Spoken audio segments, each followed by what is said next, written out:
Welcome, this is Neetu कुमारी। तो आज मैं आपके कुछ सवालों के जवाब देने वाली हूँ कि अगर आप बीएड कॉरेस्पॉन्डेंस करना चाहते हैं तो आप कैसे कर सकते हैं।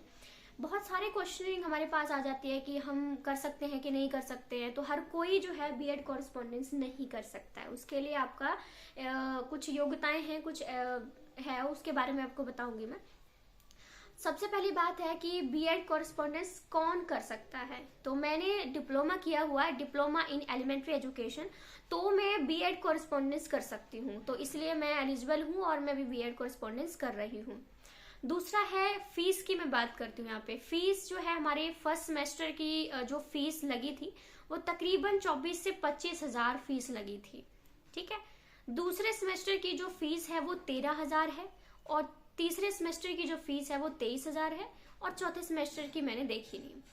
तो ये है कि आपकी जरूरी नहीं है पहले सेमेस्टर में आपकी ज्यादा फीस है तो अगले में भी ज्यादा होगी। मेरे ख्याल से फोर्थ में फिर से थोड़ी सी कम है। तो सारे सेमेस्टर की जो फीस होती है वो एक जैसी नहीं होती है, थोड़ी कमी बड़ी होती है। दूसरा है, अगर आपने डीएलएड किया हुआ है तो ही आप जो है वो बीएड कॉरेस्पॉन्डेंस कर सकते हैं, या फिर आपने एनटीटी रेगुलर की हुई है तो भी आप जो बीएड कॉरेस्पॉन्डेंस है वो कर सकते हैं। अभी मेरे साथ में बहुत सारे एज्ड बंदे हैं जो कि बीएड कर रहे हैं, क्योंकि एज का तो कोई होता ही नहीं है। ठीक है। बहुत सारे फौजी हैं, पुलिस वाले हैं, जो गवर्नमेंट हमारे टीचर्स हैं, महिला हैं, पुरुष हैं, बहुत सारे हैं। मैं तो सबसे छोटी हूँ वहां पर, और सब ऐसे उनके साथ कॉम्पिटिशन, मेरे को तो मजा आ रहा है करने में। तो ये चीज थी। और उसके बाद बुक्स की हम लोग बात करें तो जो सिलेबस होता है ना बीएड का, वो ज्यादातर हमारा डीएलएड का जो सिलेबस होता है, डिप्लोमा इन एलिमेंट्री एजुकेशन, तो वो उससे मिलता जुलता होता है। ठीक है। तो आपको ज्यादा भी माथापच्ची करने की जरूरत नहीं होती है। बाकी है कि जब आपका फॉर्म वगैरह निकलते हैं तो ऑफकोर्स आपने फॉर्म भरना है, फीस जमा करनी है। तो उसके बाद आपकी 10 दिन की पीसीपी लगती है। पीसीपी मतलब आपकी क्लासेस लगती हैं 10 दिनों की। पहले 15 दिन की होती थी, लेकिन अब जो है वो 10 दिन की, हमारे बैच के हिसाब से मैं बता रही हूँ। तो 15 जो 10 दिन है, उस 10 दिन की पीसीपी जो है वो हमारी कर दी गई है। इन कुत्तों को भी अभी भौंकना था, चलिए कोई बात नहीं। तो 10 दिन की जो पीसीपी है मुझे लगता है रोकना पड़ेगा। हाँ, तो मैं कह रही थी कि हमारे 10 दिन की पीसीपी लगती है, और उसमें जो टीचर्स हैं वो अपना पढ़ा के चले जाते हैं। साथ साथ में आपको बहुत सारी असाइनमेंट्स भी दी जाती हैं, और साथ साथ में उसकी एक टाइम लिमिट जो होती है वो दी जाती है। जैसे आपकी पीसीपी 10 तारीख को खत्म हो रही है, तो आपको 25 तक सारी जो असाइनमेंट है, फाइल है, चाहे सेशनल वर्क है, असाइनमेंट है, वो सारी चीज प्रॉपर करके आपको वहाँ पे सबमिट करनी पड़ेगी।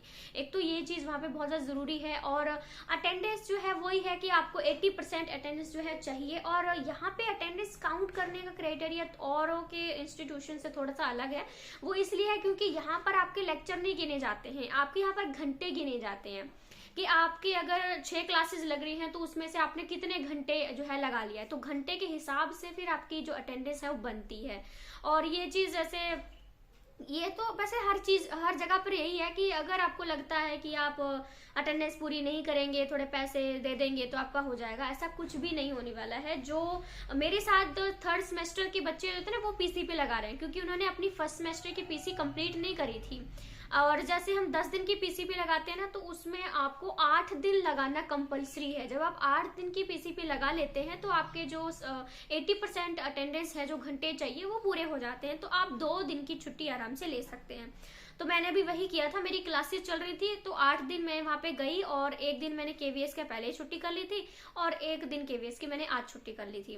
तो मैंने थोड़ा सा टाइम मैनेजमेंट कर लिया। और इंटरव्यू हमारा जल्दी हो गया था इस बार। पिछली बार जो इंटरव्यू हुआ था, मैं गई थी तो 5:30 बजे तो शुरू हुआ था, तो रात को मैं 8:30 बजे घर पहुंच पाई थी।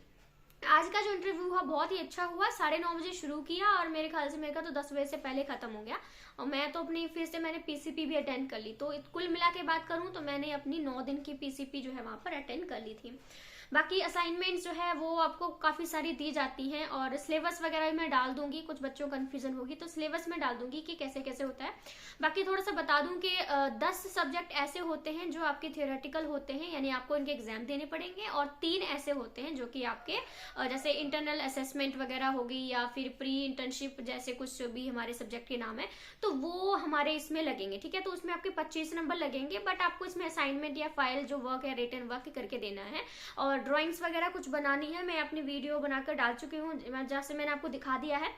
कि ड्राइंग में अलग अलग चीज़ों की जो ड्राइंग है वो बनानी है, कोई पेपर कटिंग करके लगानी है या कुछ भी है, काफ़ी सारी चीज़ें तो मैं वीडियो बना चुकी हूँ, आप देख सकते हो उसको। बाकी तो ये चीज़ है। और 40 नंबर का हमारा पेपर होता है, 10 नंबर की असेसमेंट होती है। तो ये है कि आपका जो है पूरे 50 का सब्जेक्ट होता है, 40 के आपके पेपर होंगे और 10 नंबर के आपके टीचर के हाथ में होंगे जो आप असाइनमेंट बना के देने वाले हो। तो एक तो ये चीज़ हो गई। दूसरा और क्या रह गया, एग्जाम वगैरह भी आपके हो जाते हैं, बहुत जल्दी हो जाते हैं, ठीक है। हमारे तो बहुत जल्दी हो रहे हैं, अभी अभी फरवरी में खत्म हुए थे, अभी फिर से मई में पेपर जो है फिर से आने वाले हैं। तो एग्जाम तो वही है, सेंटर वगैरह आप अपने हिसाब से भी थोड़ा सा ले ही सकते हैं। जैसे अब दूसरे स्टेट के भी आ रहे हैं, मेरे साथ में कोई राजस्थान से आया हुआ है, कोई हिमाचल से आया हुआ है, ठीक है, तो वो भी यहाँ पे पीसीपी लगाने के लिए आते हैं। और एग्जाम सेंटर वो कहीं ना कहीं कोशिश करते हैं कि वो अपने एरिया में ही जो एग्जाम सेंटर है वो डलवा लें, ताकि क्योंकि जो गवर्नमेंट टीचर होते हैं उनको छुट्टियां मिलना बहुत ज़्यादा मुश्किल हो जाता है। तो उनको वो भी मैनेज करना पड़ता है कि हम इतनी छुट्टियां नहीं कर सकते हैं, 10 दिन तो लगातार बहुत मुश्किल हो जाता है। तो वो क्या करते हैं, सिर्फ 8 दिन के लगा के चले जाते हैं। वो 2 दिन अपनी जो छुट्टी उनको लेनी पड़ती ठीक है, उसको नहीं करते वो लोग, वहाँ पे उस चीज़ को मैनेज कर लेते हैं।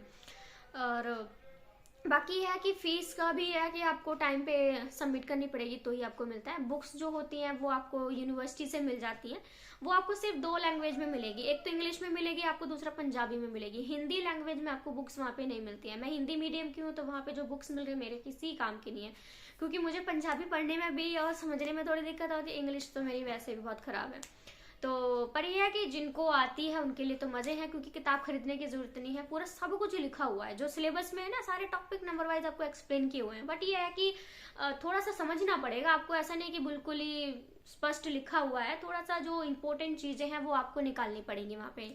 बट मुझे तो बाहर से बुक्स खरीदनी पड़ी, क्योंकि मेरे तो नहीं दोनों लैंग्वेज समझ में आ रही थी। पंजाबी थोड़ा थोड़ा समझ लेती हूँ, पर इतना भी नहीं आता कि चलो ठीक है। वैसे मैं हिंदी मीडियम की तो लिखती भी हिंदी मीडियम में, तो मुझे नोट्स भी थोड़े से जो समझना होता है वो हिंदी में ही समझना पड़ता है, तो एक तो वो चीज़ हो जाती है।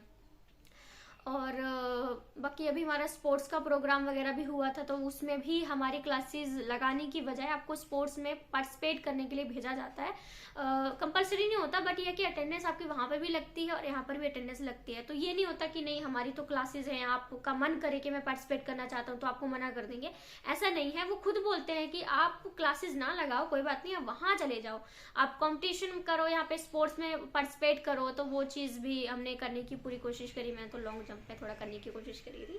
तो बाकी छोटी हाइट है तो कहाँ हो पाता है इतने अच्छे से, कोई इतने लंबे लंबे लड़के होते हैं उनके पैर, और लड़कियाँ इतनी लंबी लंबी, भाई मैं तो खुद ही जब गई थी मैं गई यार इनके साथ कॉम्पीट करना पड़ेगा मुझे।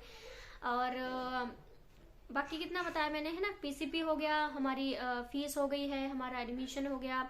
अब अगली बार जब एडमिशन हमारे भी होंगे तो कम से कम अक्टूबर नवंबर दिसंबर, इन 3 महीनों में जो सारी जो प्रोसेस है वो शुरू हो जाती है। हमारी बारी को थोड़ा सा लेट हो गया, पता नहीं क्यों लेट हो गया, बट अब आप लेना चाहते हैं तो इसको रिस्पॉन्डेंस कर सकते हैं। बाकी टीचर्स काफ़ी कोऑपरेटिव हैं, अगर आप करना चाहते हैं बीएड तो कर सकते हैं। बाकी रेगुलर जो बच्चे होते हैं, रेगुलर जो क्लासेस होती है उन्हीं के साथ ही आपके पेपर होते हैं, उन्हीं का ही आपके लिए क्वेश्चन, जो उनको क्वेश्चन पेपर आता है वही आपको क्वेश्चन पेपर बन के आएगा। कोई अलग नहीं है कि आप स्पेशल बीएड कॉरेस्पॉन्डेंस कर रहे हो तो आपके लिए अलग से क्वेश्चन पेपर बन के आएगा। जो रेगुलर वाले पढ़ रहे हैं जो और आप पढ़ रहे हैं, दोनों का सेम ही क्वेश्चन पेपर आएगा, सेम ही बच्चों के साथ आप जाके वहाँ पे पेपर देने वाले हैं। और बट जो रिजल्ट होता है वो थोड़ा सा 2 या 3 महीने बाद आता है, क्योंकि सबके साथ आता है। ऐसा नहीं कि बीएड का अलग से चेप दे देंगे आपको, नहीं ऐसा नहीं करेंगे। वो आपके एमए के पेपर हो रहे हैं, बीए के पेपर हो रहे हैं, तो सबका रिजल्ट साथ में बनाकर ही वो अनाउंस करते हैं। तो 2 से 3 महीने तो लग ही जाते हैं, इतनी जल्दी नहीं होता है। तो मुझे लगता है कि मेरे दिमाग में और ज़्यादा क्वेश्चन नहीं आ रहा, मुझे लगता है इतनी इन्फॉर्मेशन होगी शायद। बट आपका कोई क्वेश्चन है तो मुझे नीचे लिख देना, क्योंकि क्या पता मेरे दिमाग में एकदम से नई चीज़ आ रही हो कि मैं क्या छोड़ रही हूँ कि नहीं बता पाई हूँ मैं।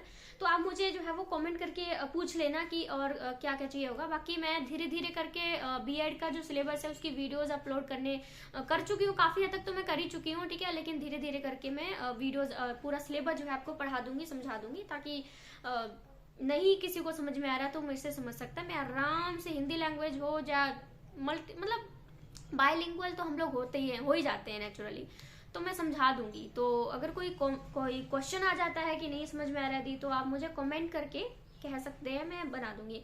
और बीएड से संबंधित कोई भी क्वेश्चन आपका है कि नहीं मुझे नहीं ये भी जानना है, ये आपने नहीं बताया, कमेंट करिएगा, मैं आराम से सबके आंसर जो है दे दूंगा, दे दूंगी, सॉरी, मैं दे दूंगा इसलिए बोल रही हूँ क्योंकि मैं समाज की बनाई हुई भाषा का इस्तेमाल नहीं करती कि लड़की जो है वो खुद को करूंगी ही बोलेगी। मैं तो खुद को जब मेरा मन करता है मैं करूंगी, मैं ऐसी भाषा यूज करती हूँ।